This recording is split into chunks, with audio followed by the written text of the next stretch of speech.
Anso, j'espère que tu vas bien. Je suis tricodépendante de l'Est de la France et je suis toxico du Jacquard depuis maintenant un peu plus d'1 an.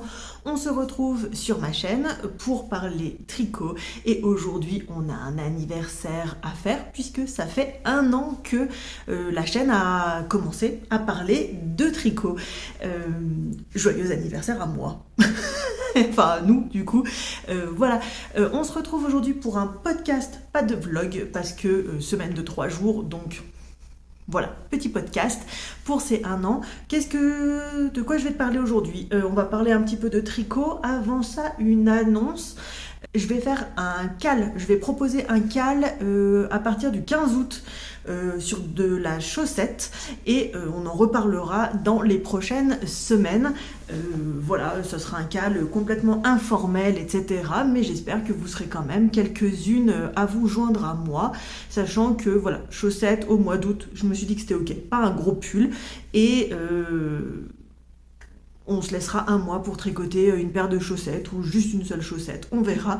En tout cas, on en reparle très bientôt. Alors, qu'est-ce qui s'est passé durant cette année? Cette année, alors, tu sais que j'adore les statistiques, mais franchement, grosse flemme. Je vais essayer de faire simple. Du coup, je voulais te dire un immense merci, parce que oui, je te tutoie, même si vous êtes nombreuses.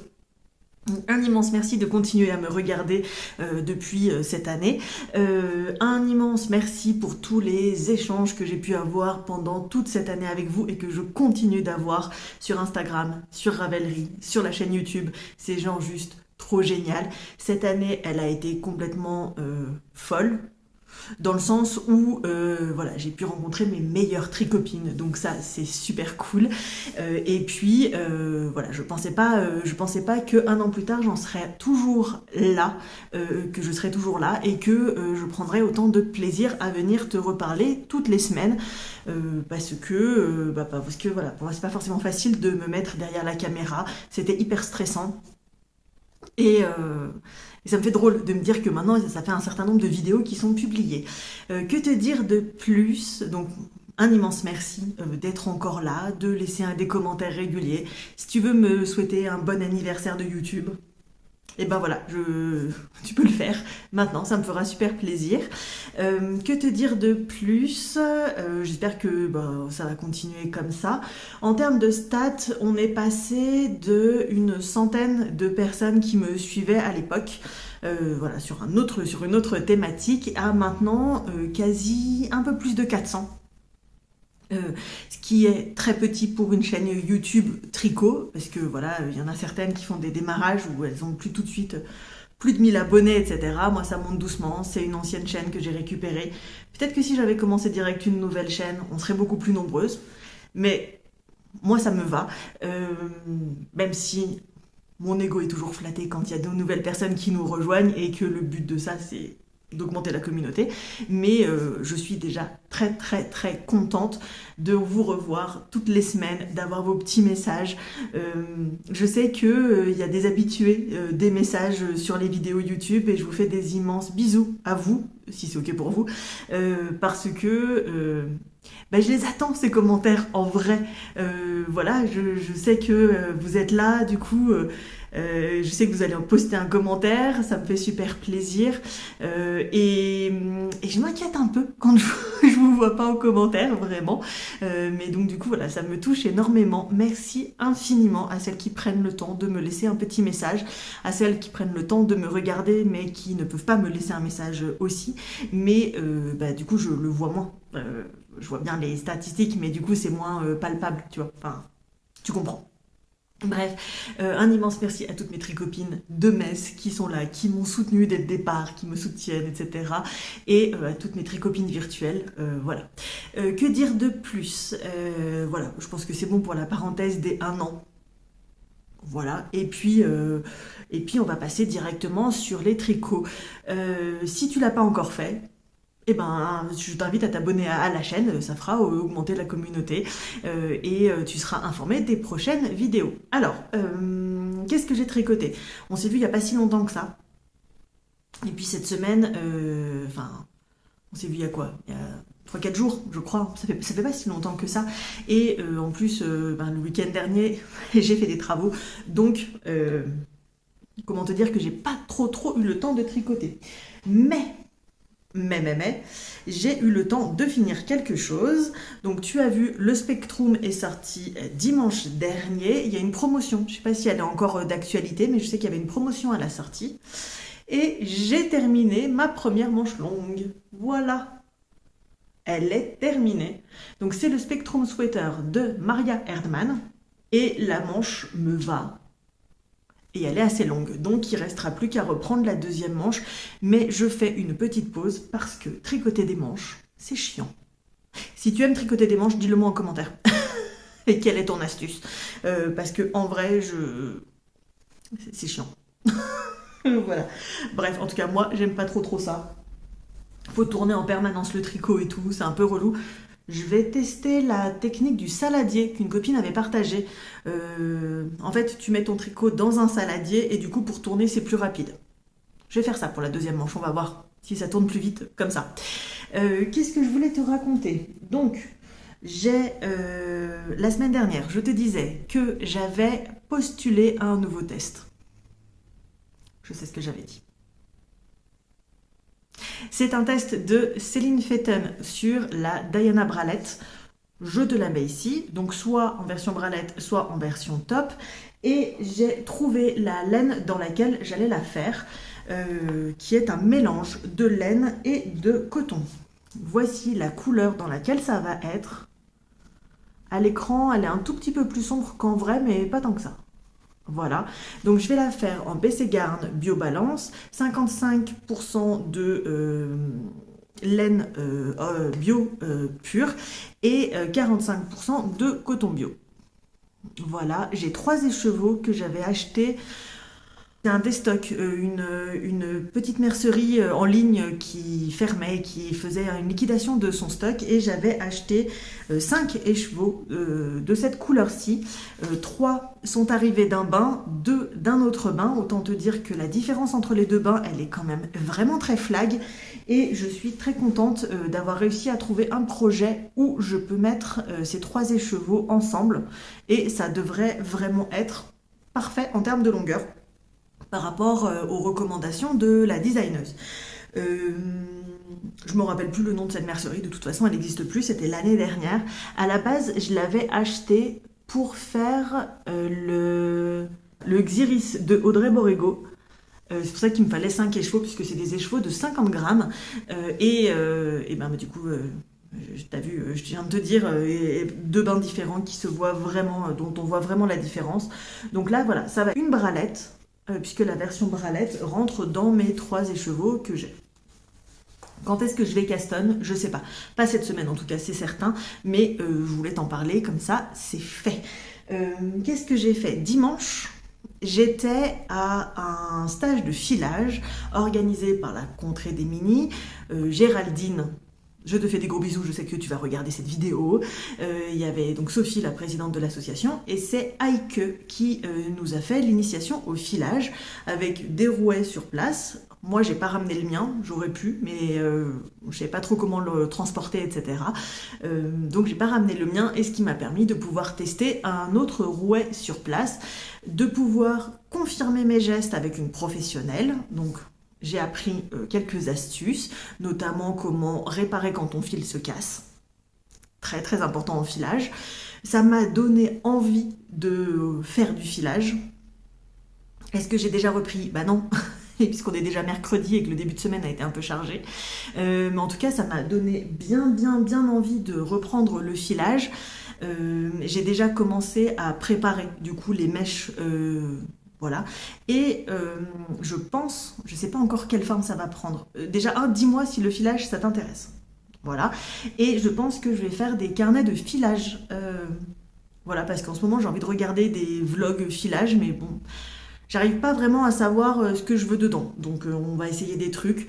C'est vrai que le filage, voilà, c'est un truc qui prend du temps. Il n'y a pas forcément grand-chose à raconter. Je sais pas si ça pourrait t'intéresser comme vidéo. En tout cas, moi, ça m'intéresse de les regarder. Je manque cruellement de podcasts filage dans la sphère francophone. Donc je continue encore à réfléchir, mais je vais lancer mes carnets de filage, donc de temps en temps, une fois par mois, normalement, tu devras avoir qu'est-ce que j'ai fait en filage pendant le mois, ce qui devrait déjà être suffisant. Et donc, pendant cet atelier, j'ai fait ceci, donc un mini écheveau, avec plusieurs types de laine à l'intérieur. Voilà, il y a des choses qui sont plus ou moins régulières, etc. En tout cas, il fait très fluffy parce que on a eu un petit souci pour se rappeler un des gestes. Et du coup, il a fallu du faire, défaire, refaire, redéfaire. Et une partie de la laine que j'avais filée, en fait, s'est défaite. Donc c'est pour ça qu'il fait fluffy comme ça. On va voir, je vais voir comment je vais faire pour rattraper ça. Et voilà, donc il y avait différents types de fibres mélangées, c'était vraiment super chouette. Je vois que je commence à avoir une certaine régularité. Parmi les choses qui m'ont changé la vie de ce que j'ai appris durant cet atelier, que je ne savais pas forcément, que j'avais pas forcément intégré, il y a une question de coordination pied-main. Tu peux faire, enfin, suivant la tension que tu veux dans ton fil, tu vas laisser filer ta laine, mais va falloir essayer d'avoir quasi tout le temps la même cadence. C'est-à-dire que si c'est tous les 2 mouvements de pied, il va falloir essayer de garder ça. Si c'est tous les 3 mouvements de pied parce que tu veux plus de torsion, il va falloir essayer de garder ça. Et j'avoue que pour l'instant, j'avais pas du tout capté le lien entre pédale et laisser filer la laine et le mouvement des mains. Donc ça, c'est vraiment un game changer pour la régularité qui va se mettre en place. Donc ça, c'est vraiment les trucs super cool que j'ai appris. L'autre chose super cool, c'est que si le brin se casse, tu ne fais pas dans la continuité pour remettre la laine, sinon ça va te faire un gros paquet. Tu la prends délicatement et tu la mets à 90 degrés. Ça aussi, un gros game changer pour moi, puisque je casse régulièrement le fil. Au début, c'est normal en fait, hein, le temps de maîtriser la fibre, etc. Et c'est vraiment un truc sur lequel je galérais. Et là, voilà, donc je suis très contente. Et j'ai appris d'autres choses. Là comme ça en tête ça ne me revient pas, mais je sais que j'ai appris plein d'autres choses qui vont me revenir au fur et à mesure. On en reparlera dans la partie filage parce que je sais que ça n'intéresse pas forcément tout le monde. Voilà, que dire de plus sur cet atelier? On était pas très nombreuses, on était 3. Je sais qu'ils peuvent accueillir un peu plus de monde et c'était vraiment chouette de pouvoir passer l'après-midi, comme ça. Alors c'est en Moselle-Est, ça faisait un peu de la route, mais c'était super sympa. Et alors l'atelier est passé à une vitesse incroyable. Donc j'aurais aimé que ça dure plus longtemps, mais c'est comme ça. Voilà. Que te dire de plus par rapport à aujourd'hui? Je vois que j'en suis à 14 minutes d'enregistrement, c'est pas beaucoup, mais peut-être que ça sera un épisode super court. Et ça sera bien aussi. Voilà. Si tu te rappelles mon histoire de designer et de test chaussettes, eh ben, je l'ai repris parce que j'ai eu des rendez-vous cette semaine et du coup en salle d'attente, eh ben, du coup j'ai pu tricoter ma chaussette en double knitting. J'ai avancé un peu et franchement, je confirme, je n'ai aucune appétence à tricoter ce modèle, non pas à cause de la qualité du modèle ou de la joliesse du modèle, mais vraiment le designer m'a dégoûté de ce test. Voilà, c'est comme ça, du coup, ça me donne pas vraiment envie, j'ai pas envie d'y retourner et ça me fatigue. Donc voilà, je sais pas trop comment je vais gérer ça. Je vais me forcer, hein, je pense, mais du coup, c'est pas hyper cool de se dire qu'on se force pour un hobby. Mais je me suis engagée, voilà. Et tout à l'heure, comme j'avais terminé hier ma manche, j'ai décidé d'avancer sur un projet, de reprendre un projet sur lequel j'étais. Comme j'avais envie avec cette grisaille permanente. J'ai envie de couleur, mais j'ai vraiment envie de couleur. Du coup, j'ai décidé d'avancer sur ma couverture en noir et blanc. Voilà, donc je suis sur un de mes hexagones. C'est la couverture Persian Dreams de Jenny's Hope. Je te mets la photo ici normalement.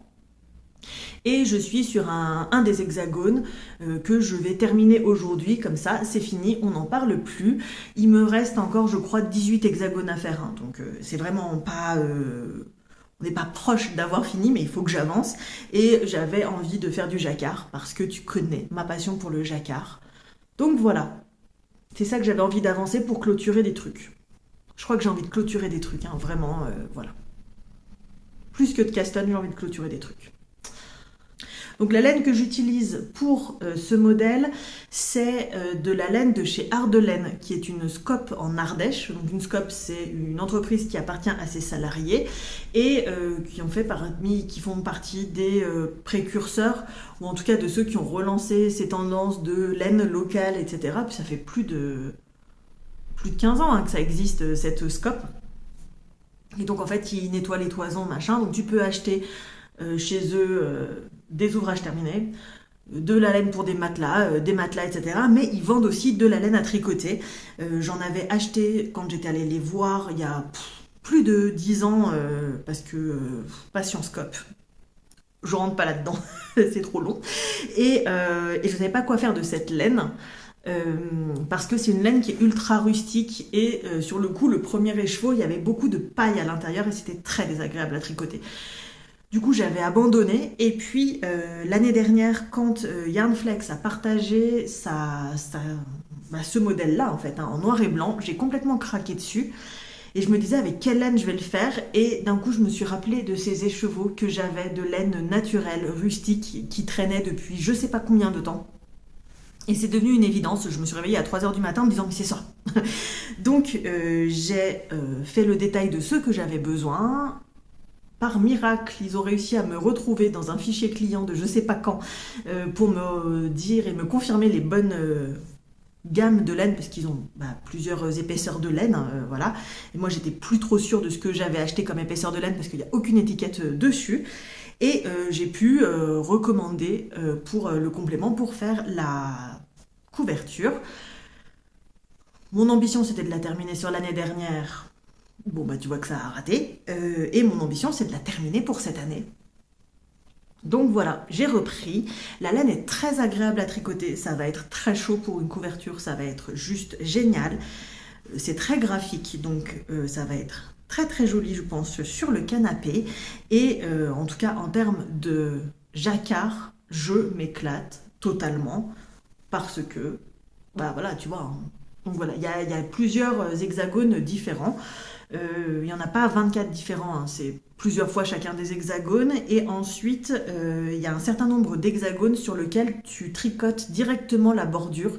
Et ensuite, tu as juste à attacher les hexagones entre eux. Voilà. Que te dire de plus? Pas forcément grand-chose. J'en suis là. Je termine cet hexagone aujourd'hui et puis on se tient au courant pour les autres hexagones.